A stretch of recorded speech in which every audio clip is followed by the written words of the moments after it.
নমস্কার বন্ধুরা, তোমরা সবাই কেমন আছো? আশা করছি ভালো আছো। আর আমিও খুব ভালো আছি। তো আজকে আমি একটা রান্নার রেসিপি দেখাবো কিভাবে করতে হয়। তো আজকে আমাদের বাড়িতে হবে শোল মাছ, শোল মাছের তরকারি। তো তার জন্য শোল মাছটা কিভাবে করতে হয় সেটাই শেয়ার করবো আর কি। তো শোল মাছটাকে আগে ভালোভাবে কেটে নিতে হবে।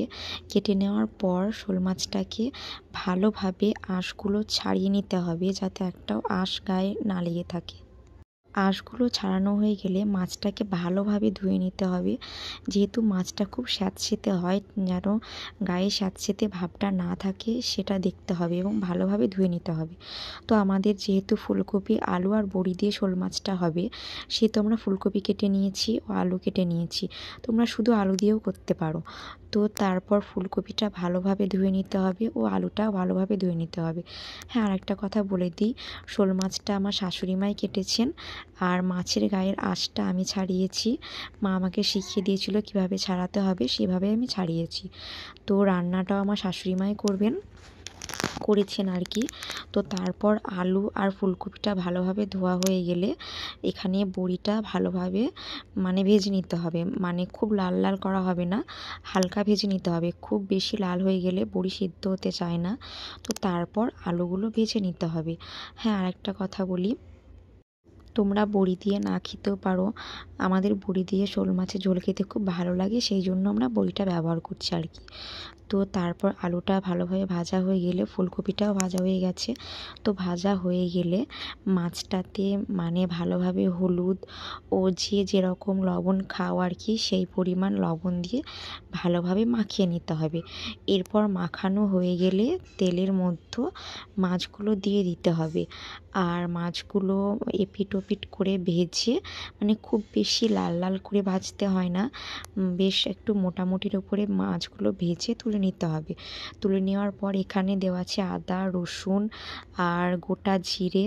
তো তোমরা গুঁড়ো জিরেও ব্যবহার করতে পারো, যেহেতু আমরা গোটা জিরেই খাই, সেজন্য মিক্সারের মধ্যে সেটা মিক্সড করে নিতে হবে। আর এখানে কাঠ, এলাচ ও লবঙ্গ আর গোটা মশলা আর কি দিতে হবে, তেজপাতা। আর তোমরা শিলনোড়াতেও বাটতে পারো, যেহেতু মা এখানে মিক্সার মেশিন রয়েছে, তো মিক্সারেই করে। তো মশলাটা করে নিয়েছে। আর আমাদের বাড়িতে খুব অল্প পরিমাণ মশলা খাওয়া হয়, আমরা অল্প অল্পই মশলা খাই। পেঁয়াজও অল্প খাই, তরকারিতে খুব অল্প পরিমাণ মশলা দিয়ে খাওয়া হয়। তো তোমরা যে যেরকম মশলা পছন্দ করো সেরকম দিয়ে খেতে পারো। তো এখানে তেলের মধ্যে মা ফোড়ন দিয়ে দিয়েছে।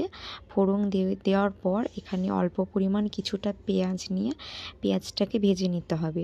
পেঁয়াজটা ভাজা হয়ে গেলে এর মধ্যে মশলা দিয়ে দিতে হবে। মশলাটা দিয়ে পেঁয়াজের মধ্যে একটু ভালোভাবে নাড়াচাড়া করে নিতে হবে মশলাটা।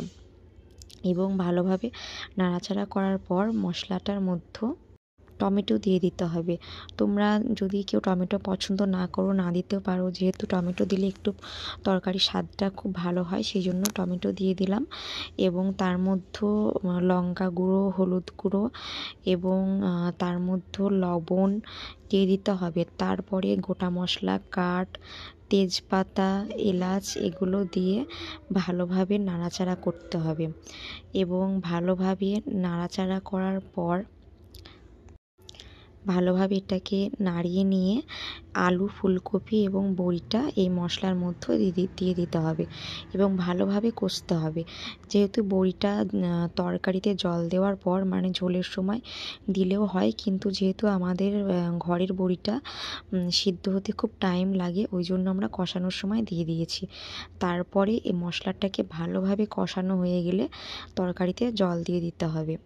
মশলার যে কষানো আলু, ফুলকপি, বড়ি সেটাতে জল দিয়ে দিতে হবে।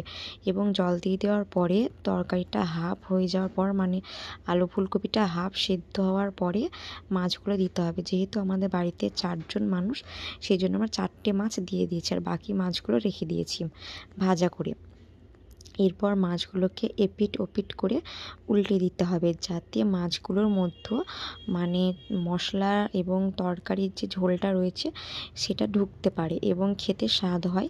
সেই জন্য মাছগুলোকে এপিট ওপিট করে নিতে হবে।